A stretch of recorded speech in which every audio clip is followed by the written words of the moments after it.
Hello, my glorious audience. Welcome back to Motivations by Rye. Okay, let's discuss one of the larger, more blaring problems in the grand scheme of things when it comes to depression or any kind of life decision in general. That is the problem of self-image. Self-image is self-image. I would like to point this out, as a lot of people think self-image is what other people think of you, and you take that information in, you kind of process it, and then you make a decision on what you think of yourself.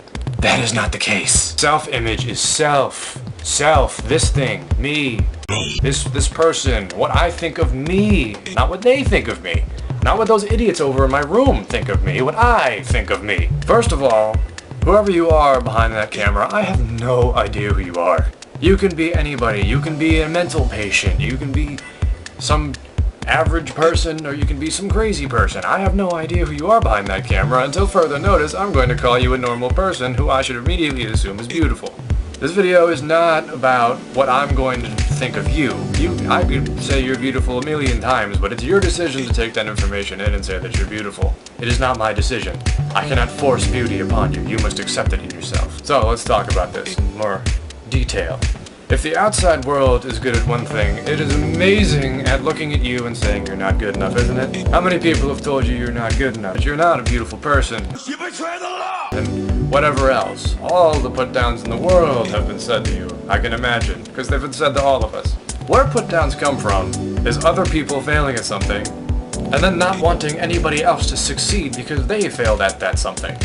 I think I've explained in a video before that you are your biggest ally. Other people are variable. People can leave your life. People can completely turn on you as a friend. People can say things behind your back, but you are the one person who you can trust 100%, at least most of the time, unless you're influenced by narcotics. Then don't trust yourself at all. Cocaine is a hell of a drug. You are the decision maker in this. Nobody who you go up to on the street is going to be able to tell you your favorite color because it's your favorite color. It's not theirs, and they cannot make that decision for you. No one on the street is going to tell you what your favorite animal is. If you love armadillos, nobody on the street is going to come up to you and say you love salamanders, because people just can't do that. Now, when evaluating yourself, which I strongly urge you do often, you must take into consideration one of the best quotes I've ever heard from myself to other people. Artists will only ever see the flaws in their work.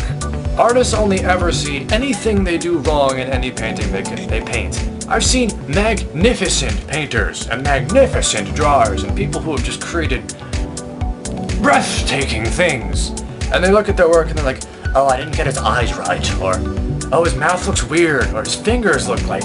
By the heavens. But other people will look at that same piece of artwork and say, Jesus freaking Christ, this is the most beautiful piece of artwork I've ever seen in my damn life. And the artist will of course brush it off, saying, oh, it's just rose-colored glasses nonsense. You must look at yourself and realize you have a lot of scrutiny toward yourself because you are you, and it's your work that you've done. You must look past this, because you are not your flaws. Yes, you have flaws. You have several flaws. All humans have several flaws. I know I do. Look past these. Everything about you is not flawed. You have some good things about you too. So once you get done looking at your flaws and saying, okay, this is just my bunch of flaws versus what everyone else's bunch of flaws is, look at yourself and say, what do I have that other people do not?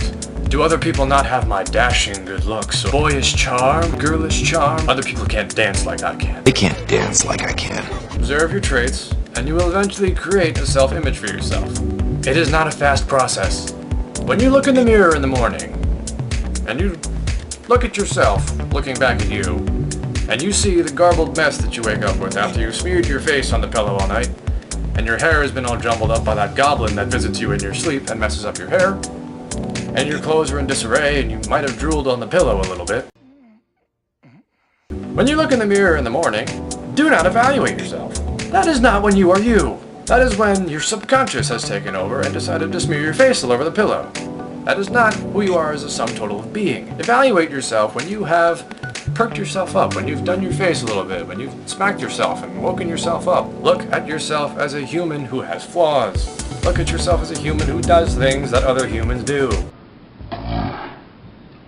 Get to the point where you can look at yourself and say, okay, that's wrong. I can fix that.